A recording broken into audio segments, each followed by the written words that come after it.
Bienvenue dans ce petit tutoriel de découverte de Blender 2.8. Comment bien débuter, comment éviter les principaux pièges avec la version 2.8 qui vient de sortir, qui introduit de nouvelles fonctionnalités et un changement d'interface qui est majeur. Et je montrerai aussi quelques différences pour les gens qui viennent des versions précédentes. Mais il s'agit essentiellement donc d'une découverte du logiciel pour bien débuter et continuer ensuite en autonomie si possible. Donc là, je suis sur le site Blender. C'est un logiciel qui aujourd'hui monte de plus en plus vite. Il y a une communauté qui est extrêmement forte. Il est gratuit, il est open source, il est multiplateforme. On peut faire tout plein de choses avec et on verra ensemble quelques exemples. Et on a même des gros acteurs qui ne sont pas du tout des amateurs qui s'intéressent à ce logiciel, comme Ubisoft qui l'utilise pour faire de l'animation. Et puis aussi Epic Games qui développe le logiciel, enfin le jeu Fortnite, pas avec Blender, mais par contre qui soutient aussi maintenant financièrement le développement de ce logiciel open source. Donc l'avenir de Blender est quand même tout à fait brillant et c'est un logiciel qui n'est pas complètement simple et trivial à apprendre, même si ça devient un petit peu plus facile avec chacune des nouvelles versions. Mais ça vaut le coup, même si on est un amateur comme moi, hein, je ne suis pas un professionnel de la 3D, parce qu'on peut tout faire avec. Et les automatismes et les raccourcis clavier qu'on va apprendre dans une activité, on va les retrouver dans les autres activités. Et même si vous ne faites pas de Blender pendant plusieurs mois, vous devriez rapidement pouvoir de nouveau pouvoir retrouver ces automatismes parce qu'ils sont particulièrement cohérents. Donc qu'est-ce qu'on peut faire? On peut faire des objets, des scènes en 3D, puis faire du rendu qui soit le plus réaliste possible. Ça, Blender le faisait déjà. On peut modéliser, créer ces objets en 3D en bougeant des points, des arêtes et des surfaces. Donc ça, Blender le fait depuis longtemps. On peut aussi faire, on peut sculpter dans de la matière, du coup, dans des cubes ou dans des sphères en 3D avec tout plein de points. Et on peut utiliser un stylet avec une tablette qui coûte dans les 50-60 euros, et je ferai une vidéo sur ces objets-là. Et avec la gestion de pression, on peut gratter dans la matière numérique pour faire ce type de modélisation ici. On a des outils autour de l'animation, donc il y a tout plein de films d'animation qu'on peut trouver sur YouTube qui sont faits avec Blender. Il y a eu un gros travail sur ce qu'on appelle le Grease Pencil qui permet de dessiner en 2D dans l'environnement en 3D. Et du coup, ça a du sens de faire ça parce qu'après, je peux très facilement faire bouger un soleil autour de ma scène et j'ai pas besoin de redessiner les rayons du soleil quand le soleil bouge. Ou je peux faire tomber de la pluie avec le gestionnaire de particules de Blender et j'ai pas besoin de dessiner la pluie. Donc ça a beaucoup de sens de dessiner en 2D dans un environnement en 3D qu'on va pouvoir réagencer comme on souhaite. Et puis ça commence à être utilisé autour des effets spéciaux dans le monde du film et dans le monde des séries télé. Donc une série télé qui l'a utilisé, c'est The Man in the High Castle, l'homme dans le haut château, d'Amazon, qui a réalisé complètement les effets spéciaux avec Blender, qui est tiré d'un livre de Philippe Cadic sur un peu les fake news et qu'est-ce qui est réel, c'est vraiment intéressant comme série, qui fait un peu peur. Ensuite, on peut l'utiliser pour la simulation, il y a le moteur physique, on peut laisser tomber des objets, les faire rebondir. Il y a un gestionnaire de particules, ça je l'ai dit, mais aussi un gestionnaire de fumée, de fluide, d'habits, de la façon dont ça se comporte. Et puis comme c'est open source, eh ben, ça joue avec tout le monde, donc on peut importer tous les formats, et puis on peut exporter dans tous les formats. Et puis on a aussi un éditeur vidéo, donc on peut même faire du montage vidéo à l'intérieur de Blender. On a des outils pour écrire d'autres logiciels dans Blender. Donc Blender, c'est presque une sorte d'environnement créatif 3D dans lequel on peut écrire ses propres logiciels. Presque comme un système d'exploitation, même si c'est pas du tout un système d'exploitation, mais on peut créer sa plateforme, en tout cas, de création 3D, créer des logiciels. Là-dedans, on peut ajouter tout plein d'add-ons et d'extensions qui sont réalisées et qui nous simplifient énormément la vie lorsqu'on le fait. Et puis dans la version 2.8, on a un changement vraiment important et majeur d'interface. Je vais vérifier si ça tourne bien. Oui, c'est le cas. Donc, je viens de l'installer. Alors, comment on l'installe? C'est facile, hein. Download Blender 2.8, il est à peu près partout sur le logiciel. Vous ne pouvez pas le rater. Vous le téléchargez, vous l'installez et vous le lancez. Et quand on le lance, on aboutit. Alors, je vais peut-être enlever les choses. Voilà. On aboutit à quelque chose d'un petit peu comme ça. J'ai agrandi un petit peu les caractères pour que vous voyez mieux les choses. Et puis je vais essayer de vous décrire ce qu'on va faire. Enfin, ce qu'on va faire, c'est simple. On va essayer de comprendre un peu les outils. On va essayer de comprendre l'interface. Et on va essayer de créer quelque chose. Qu'est-ce qu'on va créer? On va créer la cathédrale de Strasbourg, mais je vous rassure, en simplifié, parce que c'est quand même une œuvre gothique particulièrement complexe. On va juste faire la silhouette de cette cathédrale, et après on fera une animation, on la fera bouger, ce qui n'est pas très naturel pour une cathédrale, mais pourquoi pas. Là, ici, l'objectif, évidemment, c'est de comprendre comment fonctionne le logiciel, et de vous donner des bases, et surtout de vous montrer où il y a des gros trous pour que vous ne tombiez pas dedans, et que vous ne soyez pas bloqué lorsque vous allez trouver des tutoriels qui vous plaisent sur YouTube. Et je ferai aussi une vidéo à part, je pense, pour essayer de montrer comment on peut optimiser son apprentissage par rapport au contenu qu'on peut trouver sur YouTube. Alors les pièges. Le premier que je vais indiquer va se situer au niveau de langage. La plupart des gens, lorsqu'ils sont français, ils vont vouloir changer l'interface en français, c'est tout à fait naturel. Et c'est en général une bonne idée, sauf que pour des logiciels un peu techniques, un peu créatifs, c'est rarement une bonne idée. Pourquoi? Parce que l'intelligence collective des gens qui partagent des contenus, qui partagent des questions et des réponses et des résolutions de problèmes, etc., se fait essentiellement en anglais. Mais pas en anglais shakespearien, mais en anglais technique. Donc c'est un anglais qui n'est pas trop compliqué. Par exemple, animation, c'est animation, texture, texture, sculpting, sculpter, modeling, modéliser. Vous voyez, quand on est dans de l'anglais technique, en français, on n'est quand même pas très très loin.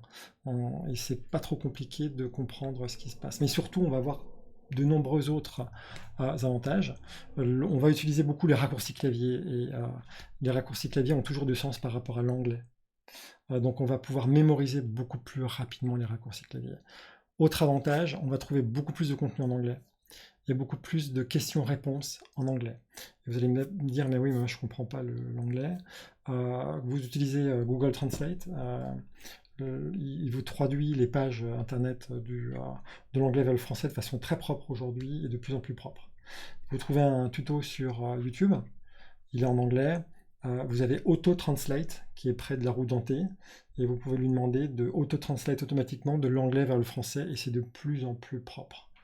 Et même si la personne qui fait le tuto, même si vous comprenez rien à ce qu'elle dit, moi parfois je suis des tutos qui sont en espagnol par exemple, et ça ne me pose pas de problème, parce que si la personne a activé les touches qu'elle utilise, et moi j'ai activé ça, vous voyez, quand j'appuie sur une touche, ça se voit ici au milieu de l'écran, ben, du coup je vois exactement ce qu'il fait, et puis je peux par imitation apprendre ce que fait la personne.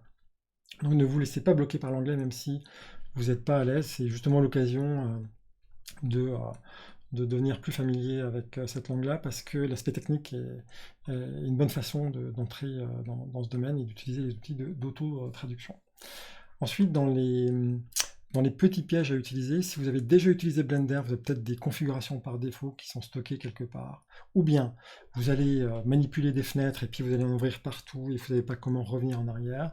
Une façon de revenir en arrière, c'est d'aller dans le menu Fichier, et ensuite d'aller dans Défauts, ensuite de faire Load Factory Settings, et si vous reconfirmez ici, ce que je ne vais pas faire, si vous reconfirmez ici, il va vous remettre exactement comme c'était par défaut. Donc vous êtes perdu, c'est une façon de revenir en arrière.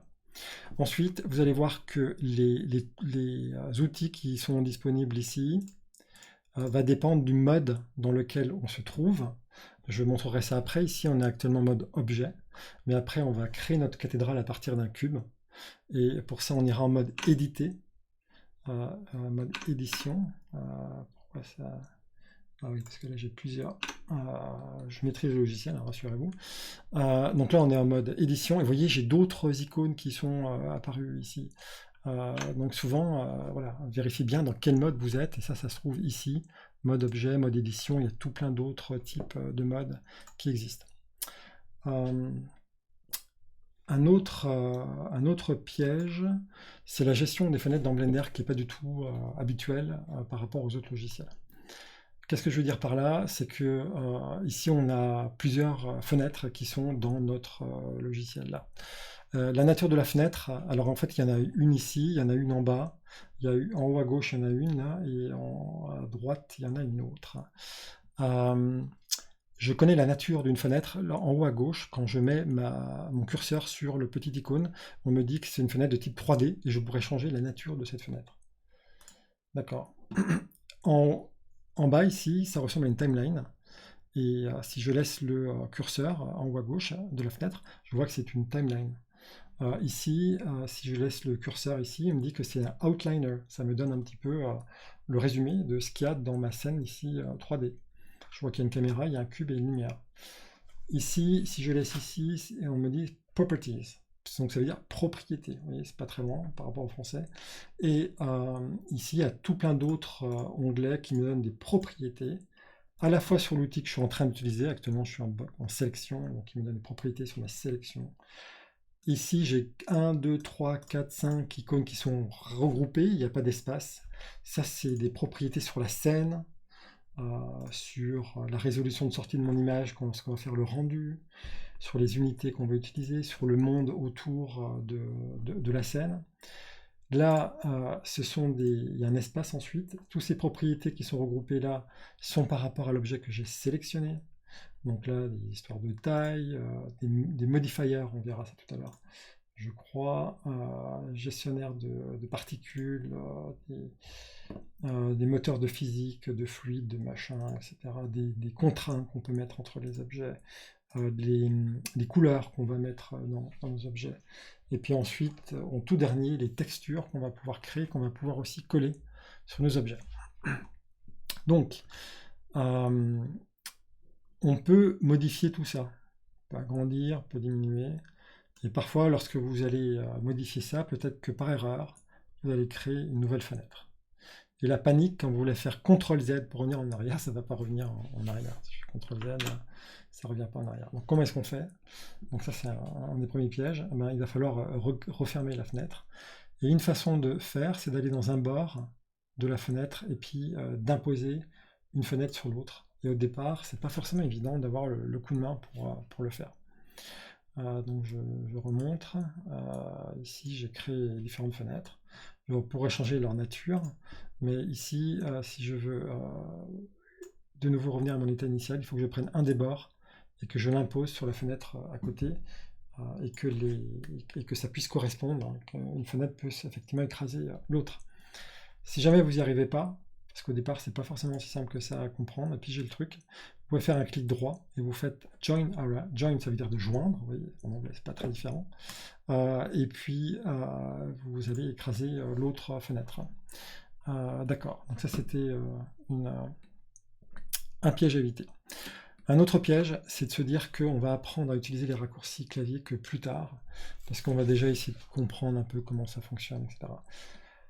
Ça, c'est un piège parce que quand on est en train de faire de la création, on veut toujours rester sur l'objet qu'on est en train de créer et on n'a pas du tout envie d'aller chercher l'outil qui m'intéresse et de revenir ensuite sur l'outil sur votre création. Et ça, c'est le cas dans tous les logiciels créatifs, que ce soit pour faire du dessin, de la peinture. Et les chirurgiens comprennent ça très bien parce qu'ils ont un assistant et puis ils donnent l'outil, puis on leur amène l'outil et eux, ils restent sur ce qu'ils sont en train de faire. Ben, pour tout ce qui est créatif, l'idée c'est ça. Aussi, ça va vous apporter un vrai confort et un vrai plaisir que vous n'aurez pas s'il faut constamment aller chercher des trucs et quitter ce que vous êtes en train de faire. Donc je vous conseille de faire une petite fiche, peut-être un Google Doc dans mon cas, ou un truc sur ce que vous voulez comme outil, et vous mettez les raccourcis qui vous semblent intéressants, utiles, et au fur et à mesure, ça va devenir de plus en plus agréable à utiliser, parce que vous serez toujours sur ce que vous êtes en train de faire. Alors pour les gens qui reviennent sur Blender, les raccourcis ont complètement changé pour qu'ils soient beaucoup plus standards par rapport à l'industrie du logiciel. C'est une bonne chose, par contre pour les gens qui viennent des versions précédentes, c'est un réapprentissage. Mais ça va aller assez vite. Donc plusieurs choses ont été changées, notamment la sélection. Avant dans Blender il fallait faire un clic droit pour sélectionner. Maintenant c'est comme dans l'industrie, le clic droit c'est le menu contextuel. Par rapport à ce que vous êtes en train de faire, on vous propose des actions. Voilà, ça c'est standard. Et Blender faisait pas ça, il faisait pas standard. Donc maintenant qu'on sélectionne un truc, un objet, là je suis en mode objet, là je vais aller en mode édition, on verra ça tout à l'heure. Quand je sélectionne quelque chose ou plusieurs choses, c'est maintenant le clic gauche et plus le clic droit, ça a changé. Et c'est plutôt une bonne chose. Ensuite, les raccourcis. Quand on voulait faire une recherche sur Blender, dans les versions précédentes, on appuie sur la barre espace. Et maintenant, quand j'appuie sur la barre espace, hop, ça fait démarrer la timeline qui est en bas. C'est plutôt une bonne nouvelle parce que c'est justement le standard qu'on utilise. On utilise toujours la barre espace dans tous les logiciels pour faire play, pause, donc pourquoi pas dans Blender. Donc ils l'ont changé, c'est une bonne chose. Et du coup, la fonction recherche va se trouver avec la fonction F3. Vous faites F3, vous allez pouvoir chercher quelque chose. Par exemple, je vais faire des trucs avec ma caméra ou des choses comme ça. Vous pouvez chercher de cette façon-là. Et on va voir dans l'exemple et la modélisation qu'on va faire, on va voir un certain nombre de raccourcis, puisque moi j'utilise essentiellement les raccourcis. Vous pourrez noter ceux qui vous intéressent. Autre piège qu'il va falloir que vous évitez, la finalité de faire de la 3D, très souvent, c'est quand même de prendre votre caméra et de faire un rendu, d'avoir une belle image. Donc je ne sais pas si vous avez vu, mais ici il y a un bouton caméra. Si vous cliquez dessus, vous arrivez sur ce que voit actuellement la caméra. Dans les raccourcis clavier, alors si vous voulez quitter, vous faites de nouveau caméra. Dans les raccourcis clavier, c'est le 0, le numpad 0, c'est-à-dire le pavé numérique 0. Une façon de faire, c'est ici je mets dans l'outil bouger, là, move, et du coup j'ai les axes. Une façon de faire, c'est de bouger comme ça la caméra, et ensuite d'aller de nouveau dans mode caméra ici, ah non, c'est pas exactement ça, je ressors, ah, je vais le bouger de nouveau un petit peu, est-ce que c'est ça que je voulais? Ah non, c'est pas encore exactement ça, etc.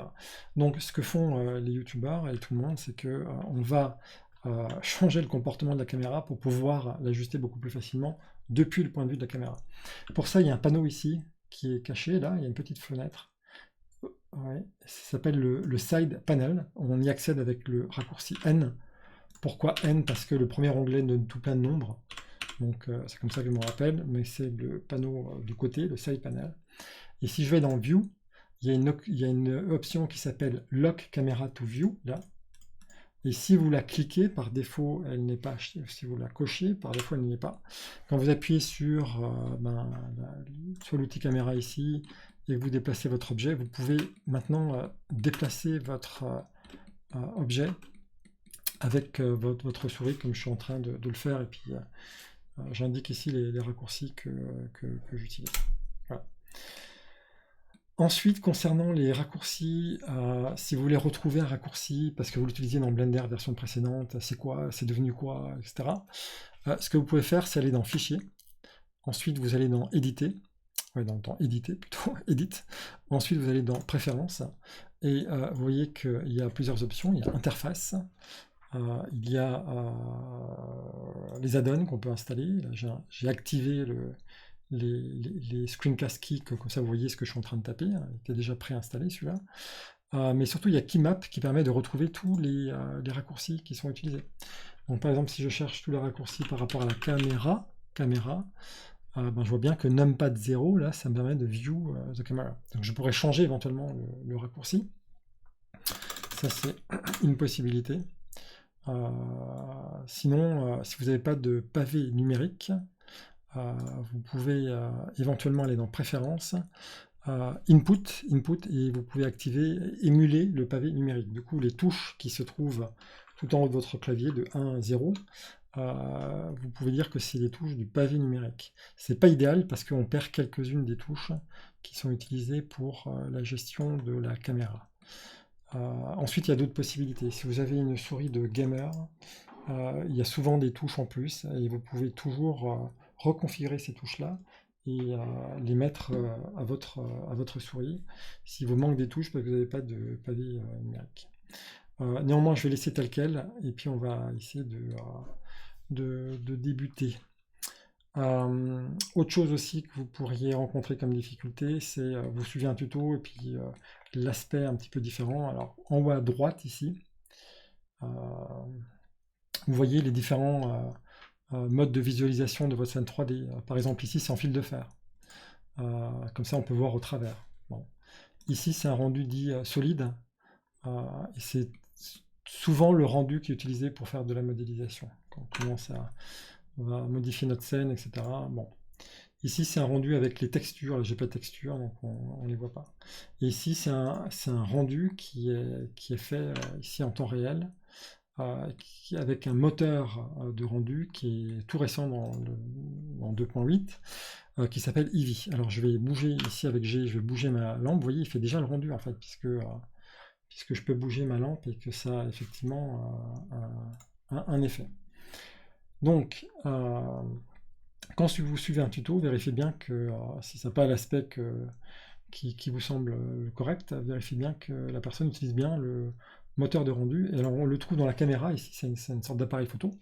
Et là vous voyez le moteur de rendu qui est utilisé. Donc il y a des gens qui font la modélisation directement avec le rendu, avec les couleurs, avec les textures, etc. et qui modélisent. Et puis vers la fin, il y a des gens qui se mettent en cycle, vers la fin, cycle. Là encore, c'est pas très différent de l'anglais, du français. Et ça, c'est un moteur de rendu qui est beaucoup plus lent, parce qu'il va calculer tous les rebonds de la lumière. Par contre, il va être beaucoup plus proche de la réalité dans les ombres, en particulier. Donc voilà, et donc du coup, les options aussi, pour le calcul de rendu vers la fin, va être différent en fonction du moteur de rendu que vous avez choisi, d'où l'intérêt, effectivement, de bien choisir son moteur. Enfin, de vérifier que vous êtes dans le moteur qui est utilisé. Voilà. Qu'est-ce qu'on va faire de suite? On a vu, je crois, à peu près les différents pièges. Donc maintenant, on va essayer de commencer à comprendre en fait cet environnement 3D et voir comment on peut se balader dedans. Je vais revenir dans ce qui était par défaut ici, c'était en mode sélection. Et puis il y avait, je crois, l'objet qui était... Non, il n'y avait rien du tout qui était sélectionné quand vous lancez pour la première fois votre scène. Et là, ce qu'on va essayer de faire, c'est de se familiariser avec comment je me déplace dans cet environnement spatial. Et bien, faisons ça. Si j'utilise le clic gauche de la souris, je vois que je ne me déplace pas, mais je peux sélectionner. Je peux sélectionner un objet, là. Ici, c'est la caméra. Ici, c'est la lumière. Ici, c'est l'objet. Si je laisse appuyer, je vois que je peux sélectionner plusieurs objets. Là, j'ai sélectionné 3 objets. Ou un objet. Alors, il y a des raccourcis pour sélectionner. A comme All. Et là, j'ai sélectionné tous les objets. Et si je fais 2 fois A, ça désélectionne tout. A pour All, ça sélectionne tous les objets. 2 fois A, ça sélectionne tout. Il y a tout plein de façons différentes de sélectionner des objets. Ensuite, si je veux bouger autour de mon objet, j'utilise le bouton du milieu de la souris, donc la molette, et je laisse appuyer dessus. D'ailleurs, avec la version 2.8, ils vous ont donné quelques indications. Vous voyez, tout en bas, en dessous de la timeline, il y a en fait ce que vous pouvez faire avec la souris. Je vois, je ne peux pas mettre la souris dessus, mais je vois que le clic gauche est Select, vous voyez si vous allez là. Hein. Le clic droit, ça va être le menu contextuel. Rotate View, ça va être le clic du milieu. Donc déjà, il vous donne des indications, ce qui est plutôt sympa, parce que ça n'existait pas auparavant. Donc vous pouvez ici prendre la molette et puis tourner autour. Donc j'essaie de tourner autour de mon objet. Ah, si vous bougez la molette, il semblerait que vous pouvez zoomer et dézoomer. Donc je zoome, je dézoome avec la molette. Je tourne autour de mon objet. Éventuellement, si j'ai besoin de choses contextuelles, je peux avoir des informations avec un clic droit. D'accord. Je vais peut-être prendre mon objet et je vais le déplacer autre part pour que ça va mieux. Je vais rester dans Eevee parce que le moteur de rendu Eevee, parce qu'on va peut-être s'amuser à mettre très rapidement des couleurs pour que ce soit un petit peu plus coloré et moins ennuyant que ce qu'on voit actuellement. Donc prenez du temps à essayer de manipuler cette scène 3D. Ensuite, qu'est-ce qu'on va faire? On avait dit qu'on voulait faire une cathédrale. Donc peut-être que c'est une bonne idée de commencer. Et alors la cathédrale, elle est comment? Elle ne ressemble pas à un cube. Donc si on commence au début des fondations, en fait on a quelque chose qui est d'abord très long, très allongé. Et puis ensuite, on va avoir une sorte de toit ici, puis on va avoir tout le fronton de la cathédrale, et puis ensuite encore une sorte de parallélépipède là, et puis ensuite finalement une flèche finale. Donc on va essayer de modéliser cet objet. Bien. Jusqu'à présent, je suis dans un mode 3D, un mode objet, dans lequel je peux rajouter justement les objets. Alors ici, ce que vous voyez ici, c'est le curseur 3D, c'est l'endroit où apparaîtraient de nouveaux objets 3D si j'en rajoute dans ma scène. On verra ça tout à l'heure, on rajoutera peut-être des objets tout à l'heure. On va commencer par transformer un cube en cathédrale, ce qui n'est déjà pas une mince affaire. Donc, si je veux transformer ça en forme de cathédrale, qu'est-ce que je vais faire? Je vais maintenant passer en mode édition de mon objet. Donc quelque chose qui s'appelle Edit Mode.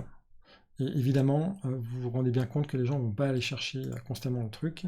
Le raccourci clavier, c'est la touche Tab. Et quand on appuie sur la touche Tab, on passe du mode objet au mode édition. Et alors la sélection, c'est toujours la même chose. On peut sélectionner des choses. Mais je vous avais dit que pour faire de la modélisation classique, on sélectionne soit des points, soit des arêtes. Donc ici, alors G c'est pour grab, hein, je suis en train de bouger une arête. CTRL Z pour revenir en arrière. Soit des surfaces. Là, je suis en train de sélectionner une surface, CTRL Z pour revenir en arrière. Ou bien même, si vous avez fait quelque chose, vous pouvez revenir en arrière directement en faisant un clic droit. Clic droit et revient directement en arrière. Alors, le fronton, enfin la première partie basse de la cathédrale, c'est plutôt bas, justement. Alors, ce que je vais faire, c'est que je vais essayer d'écraser un peu ce cube.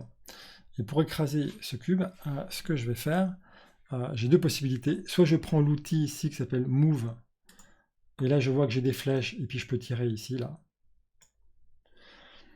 Ça, c'est une possibilité, mais vous verrez très souvent des gens qui font des tutos qui vont rester sur l'outil sélection et qui vont utiliser que des raccourcis pour faire ces choses-là.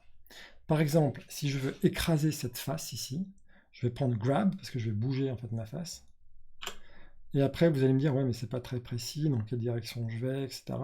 Et la beauté des raccourcis clavier, c'est qu'ils se combinent entre eux, on peut faire des combos comme dans les jeux vidéo. Et ici, quand on veut écraser en direction du Z, donc de l'axe vertical, il suffit de rajouter, alors j'ai fait G déjà, bah, si je fais Z, je contrains ma surface sur l'axe Z. Et donc vous voyez que ici, c'est quand même très précis.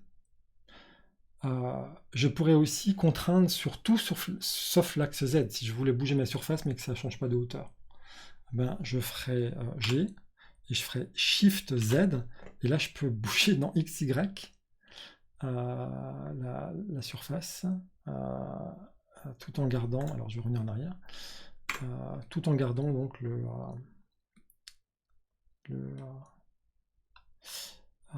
tout en gardant la même hauteur, quoique ça n'avait pas l'air complètement exact. Je vais quand même vérifier, parce que vérifions un petit peu. Ça c'est la hauteur ici.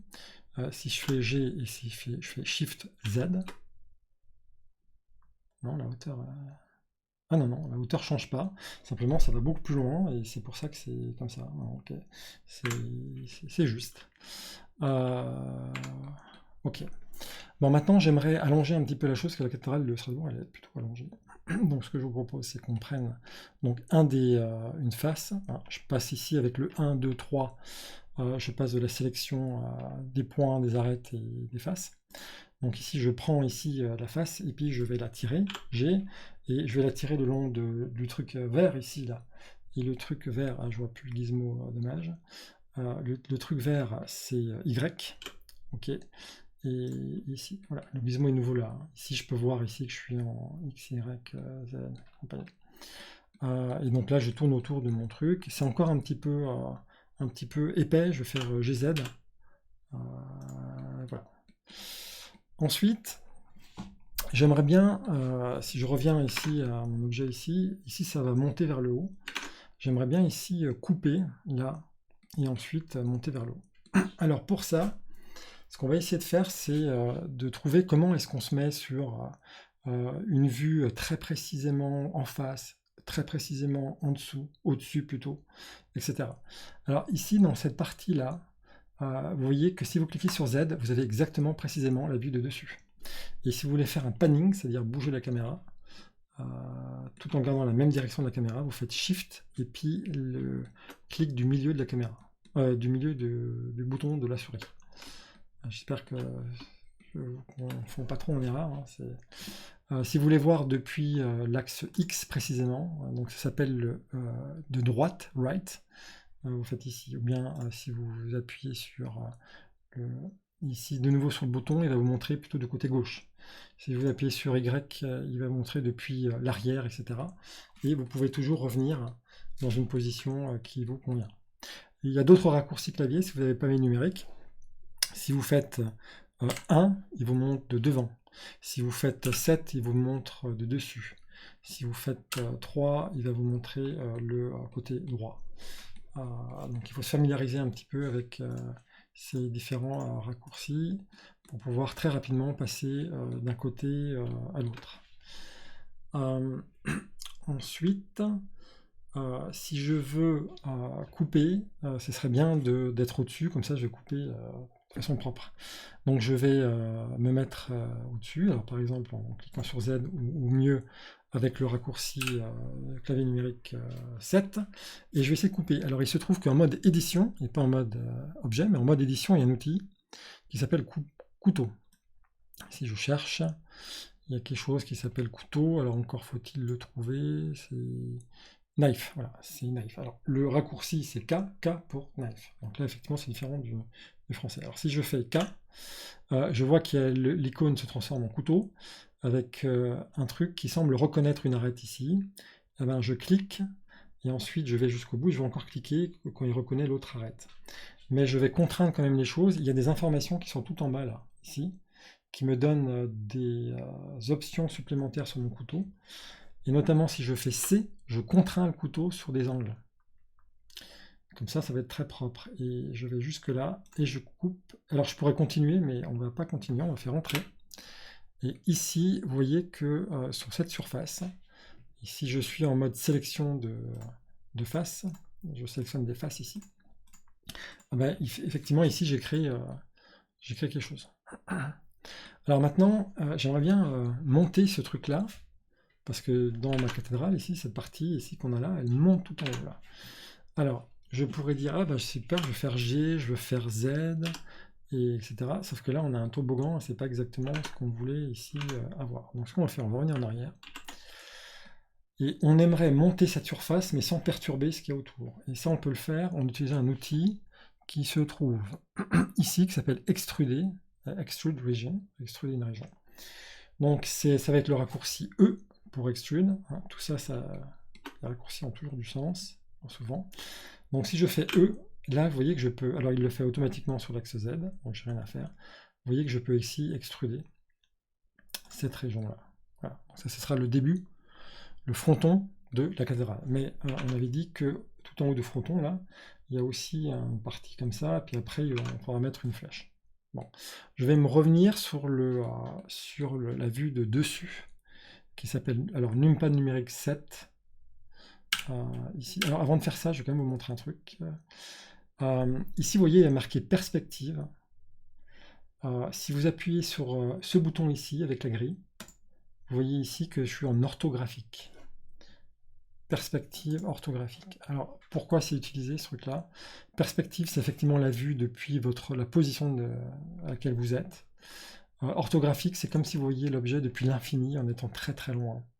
Parfois, on est gêné parfois par la perspective quand on fait de la modélisation, et on aime bien venir sur une position éventuellement orthographique. Voilà, c'est tout. Donc si vous ne savez pas, vous cliquez là-dessus. Vous pouvez changer, et le raccourci clavier c'est le pavé numérique 5 qui permet de changer entre les deux. Donc je vais essayer de revenir de dessus parce que j'aimerais bien faire un truc qui monte là et qui va supporter notre cathédrale. Est-ce que ça enregistre toujours? Oui, ça a l'air. Donc si je vais sur 7, ok, je vais utiliser le couteau K, je vais contraindre. Je fais ça, je fais entrer, et là j'ai créé une nouvelle chose. Je vais sélectionner cette surface, et je vais continuer à extruder.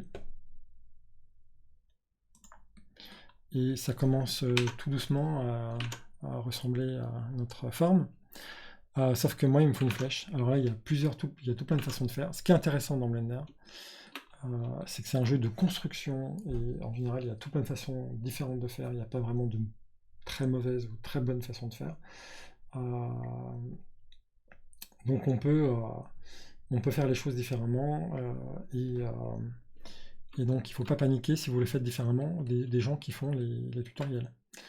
Donc une façon de faire que je vais vous montrer, c'est que je vais continuer à extruder, je vais faire ma flèche. C'est aussi une sorte de cube allongé vers le haut, sauf que la surface vers le haut, elle est très petite, forcément.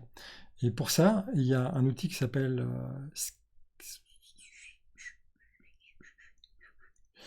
il s'appelle Scale. Il est là-haut. Il s'appelle Scale, et le raccourci c'est S. Et si je fais S, vous voyez, je peux diminuer ici la taille de mon truc pour avoir quelque chose qui ressemble à une pointe. Vous allez me dire, ouais, c'est bien joli, mais c'est pas une pointe. Il y a 4 points ici qui font un carré. Donc comment est-ce qu'on pourrait faire pour faire une pointe? Eh bien, on pourrait joindre ces choses, ces différents points entre eux. Alors, est-ce que je peux le faire dans le menu Extrude Inset? Non, il n'y a pas ça qui est dans le menu contextuel. Alors du coup, quand je trouve pas ça, qu'est-ce que je fais? Je demande à Blender de m'aider. Et pour lui demander de m'aider, je lui dis cherche quelque chose. Et le clavier raccourci pour chercher, c'est F3. J'avais cherché quelque chose précédemment. Et bien maintenant, j'aimerais en fait rassembler entre eux, merge. Voilà, j'aimerais merge. Merge, ça veut dire en anglais rassembler, fusionner des choses. Et puis je peux donc fusionner au centre. Et là, vous voyez que j'ai fusionné mes 4 points au centre. Alors, il y a un raccourci clavier qui s'appelle Alt-M pour merge, je crois. Ah oui, mais j'ai rien de sélectionné, donc forcément, ça ne va pas le faire. Alt-M, et là, on a le raccourci qui arrive. Donc, oui, je suis capable de fusionner des points et des choses entre elles. Maintenant, qu'est-ce qu'on pourrait faire? Déjà, si je regarde le truc, la cathédrale ici, ça monte, il y a une sorte de toit, on va simplifier beaucoup. Alors là encore, il y a tout plein de façons de faire. J'ai envie de nouveau faire une extrude, voilà, vers là. Et ce que j'ai envie de faire, une possibilité, puisque le toit, il y a une pente, ce serait de changer aussi la surface ici, là. De nouveau faire un scale, mais il faudrait que je scale donc scale c'est la dimension, il faudrait que je diminue la dimension que de l'axe ici qui est là, et c'est l'axe X.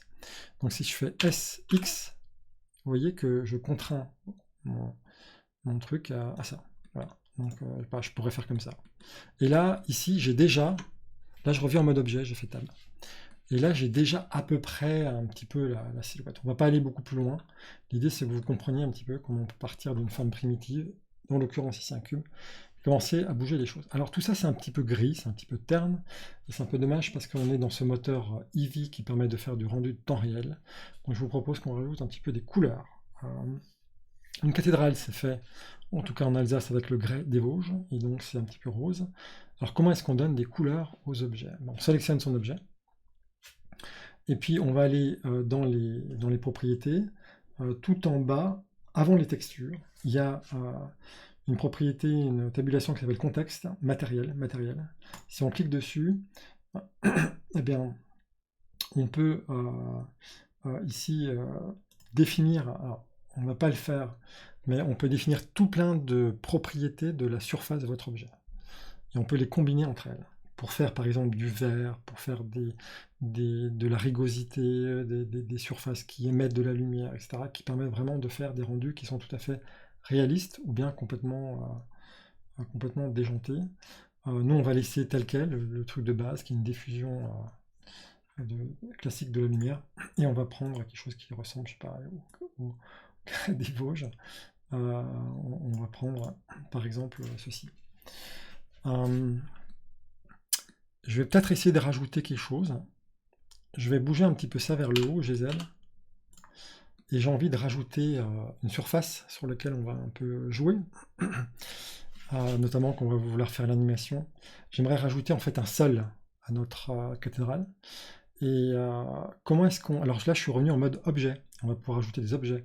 Et le rond qui est ici, là, c'est justement l'endroit où on va ajouter des objets. Si je rajoute un objet, il y a un bouton Add ici en mode objet Add. Vous voyez que je peux rajouter des mèches qui sont des collections de points.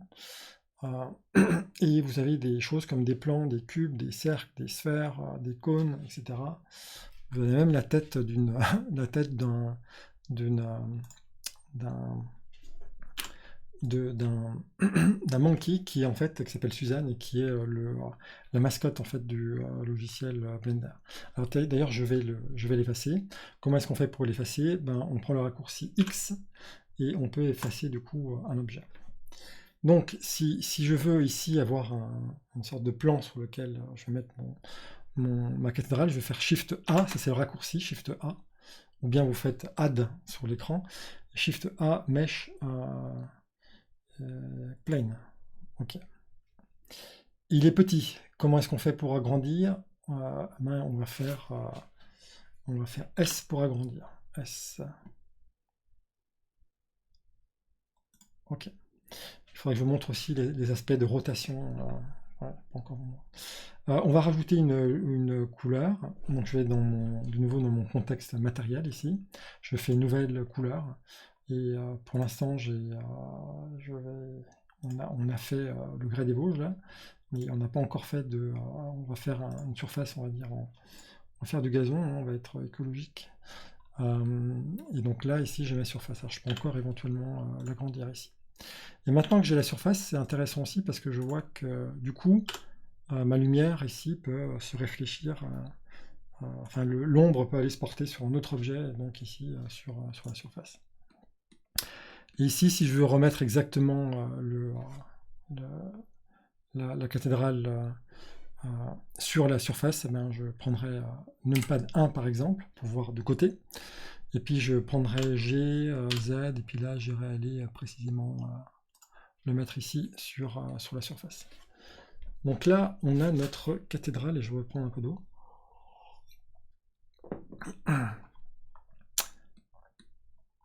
Un objet, une opération que je n'ai pas montrée, c'est la possibilité de faire des rotations là, sur les objets.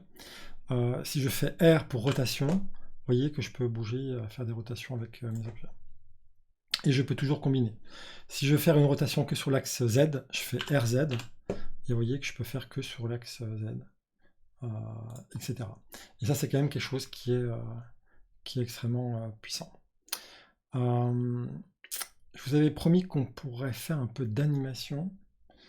Alors avant de faire l'animation, je vais quand même vous montrer, on fera de l'animation, mais je vais d'abord changer, ça fait combien de temps qu'on enregistre, je ne sais pas. Mais on va quand même changer un petit peu la surface et on va essayer de faire des petites collines.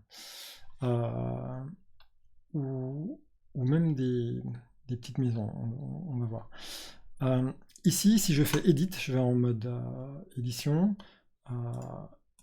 je vais sélectionner des points. Donc là, je suis passé en mode point. J'ai 4 points, donc ce qui n'est pas grand-chose. Ce que je peux faire, c'est sélectionner l'objet et j'aimerais en fait diviser ma surface. Alors ici, c'est pas possible. Ok, on va aller en mode édition. Je vais tout sélectionner. Et est-ce qu'il me met directement? Oui. Au menu contextuel, il me propose de subdiviser la surface que j'ai sélectionnée. Donc je fais Subdivide, et là j'ai une petite fenêtre qui s'est mise ici, qui est un peu perdue, qui est un petit peu cachée. Et là j'ai sélectionné une opération, donc Subdivide, et j'aimerais augmenter en fait le nombre de... je voudrais subdiviser ma surface pour avoir plus de détails. Donc vous voyez, là j'augmente, et j'augmente en fait le nombre de points qui est sur ma surface, et sur laquelle on va pouvoir travailler. Voilà, alors je pourrais déjà commencer par... valider ça, et je pourrais encore faire une série de subdivisions si je voulais. Et on va encore en faire un petit peu, mais pas trop, parce qu'après plus on a d'objets évidemment, et plus de points, et plus le modèle devient complexe, notamment pour tout ce qui est rendu, notamment si on fait des jeux vidéo, hein, souvent on préfère faire peu de polygones et peu de détails. je peux voir aussi des informations sur l'objet que j'ai sélectionné, hein. Vous voyez qu'en bas à droite, il me dit que j'ai un plan. Et puis j'ai des informations sur les sélections que je suis en train de faire. Donc là, j'ai sélectionné un vertice sur 2000 vertices. Là, j'ai déjà 2000 vertices, ce qui est quand même assez élevé. Et puis tout plein déjà de faces, etc. Donc, qu'est-ce que je pourrais faire? Je pourrais me mettre en mode sélection de face, face, là, 3, bouton 3. Et puis, je pourrais sélectionner des choses comme ça. Et puis, je pourrais commencer à faire tout plein de petits bâtiments comme ça. Et puis, etc., etc. Bon, pourquoi pas. Mais comme dit, on aimerait faire autre chose que des bâtiments. Donc, qu'est-ce qu'on pourrait faire? On pourrait faire des collines. Alors, je vais prendre la touche 1 pour prendre que un vertice, et je vais le tirer. Donc, je fais G. Et là, je suis en train de tirer, mais il n'y a que, évidemment, le vertice qui part tout seul là. J'aimerais quelque chose qui soit un peu plus naturel, qui ressemble à une colline. Eh ben, comment je pourrais faire?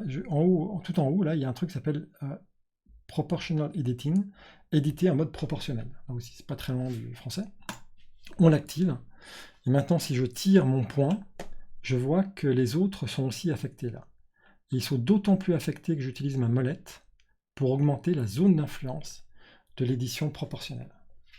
Et là, je commence à créer effectivement des collines ou des séries de collines très, très rapidement. Je peux aussi choisir, ici avec la touche C, on peut définir une zone. Et ensuite, je peux aussi la modifier, etc. Donc maintenant, si je reviens ici, vous voyez que j'ai fait un petit peu de paysage autour de ma cathédrale. Alors vous allez me dire, mais même si on a rajouté beaucoup de points ici, ça reste quand même très... on voit évidemment les séparations entre les surfaces. Si vous faites un petit menu contextuel, vous voyez qu'il y a une option qui s'appelle Shade Smooth, et qui veut dire... ou Smooth Flat, on va faire ça, Smooth Flat, Render and Display Faces Uniform. Ouais, on va faire ça, on va plutôt faire l'autre. Voilà, Shade Smooth, et là il vous polit en fait la surface, et même si, donc ça sera pour le rendu, mais dans la réalité on aura toujours autant de points, on n'a pas augmenté le nombre de points. Et donc ça c'est plutôt sympa. Donc maintenant, si je voulais faire un rendu de cette scène, eh bien j'irai dans ma caméra là, ici, et j'irai la positionner comme je souhaite ma caméra. Je mettrai peut-être ici, j'irai peut-être bouger la lampe ou mettre plusieurs lampes pour que ce soit optimal. Et puis ensuite, vous pouvez retourner ici dans Rendu, Render, et puis vous faites Rendu de l'image. Et là, il est en train de créer votre image. Donc là, c'était très rapide, mais vous voyez que les ombres, elles ne sont pas complètement parfaites parce que on est dans ce moteur Eevee qui est de type jeu vidéo. Si vous voulez un moteur qui soit beaucoup plus proche de la réalité, mais qui va prendre plus de temps, il faut aller dans la caméra qui est ici, et puis ensuite on va aller dans Cycles. Et là, vous voyez, il est en train de calculer, il est en train de faire rebondir tout plein de choses. Donc en fait, on fait Render Image. Et là, il va faire le calcul. Donc là, c'est beaucoup plus long parce que il fait rebondir la lumière de façon réaliste sur les objets.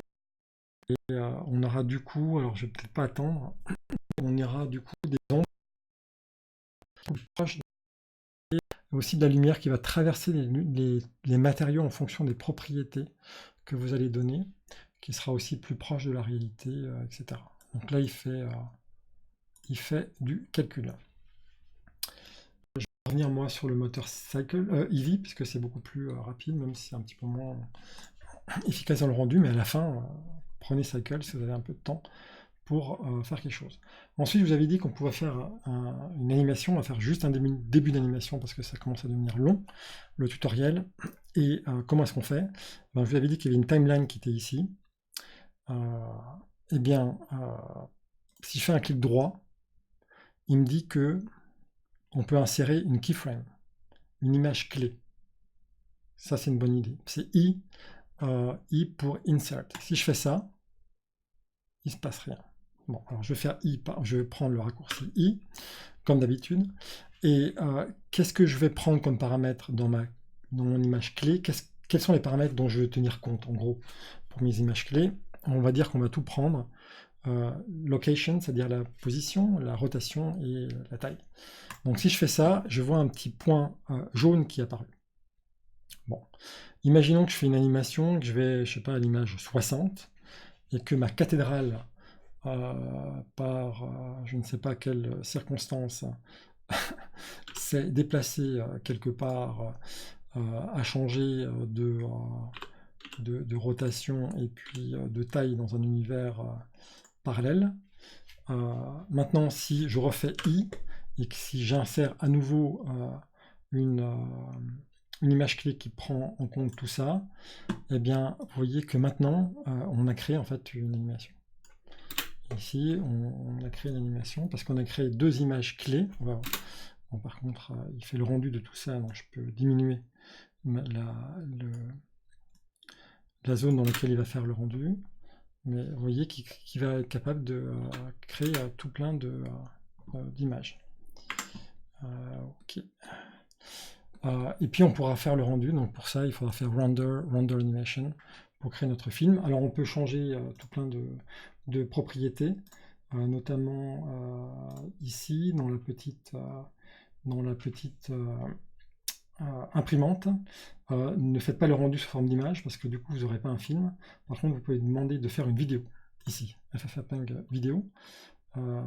Et ensuite vous avez encoding ici, et là vous pouvez choisir le conteneur vidéo, et par exemple le MP4 vous donnera une vidéo qui va se trouver ici dans ce dossier là. Vous pouvez changer aussi le dossier, et quand je vais faire mon render animation, il va aller dans ce dossier que j'ai fait ici, il va me faire une vidéo MP4 de mon rendu. Voilà. Alors, est-ce qu'on a fait un petit peu le tour? Donc c'était un début pour se familiariser un petit peu avec tout ça. Alors, peut-être aussi ici l'aimant qui se trouve ici permet de bouger ici par rapport aux différentes unités qui se trouvent dans votre scène. Et d'ailleurs, si vous utilisez la touche Shift, ça va bouger de façon beaucoup plus douce, avec des sous-unités plutôt que des unités. Voilà. Alors je vais faire un petit tuto, je pense, pour essayer de montrer comment on peut utiliser maintenant d'autres tutos qui se trouvent sur YouTube, et de voir comment apprendre ça de façon efficace. Mais en tout cas, j'espère que ça vous aura donné quelques petites bases pour débuter et quelques pièges à éviter.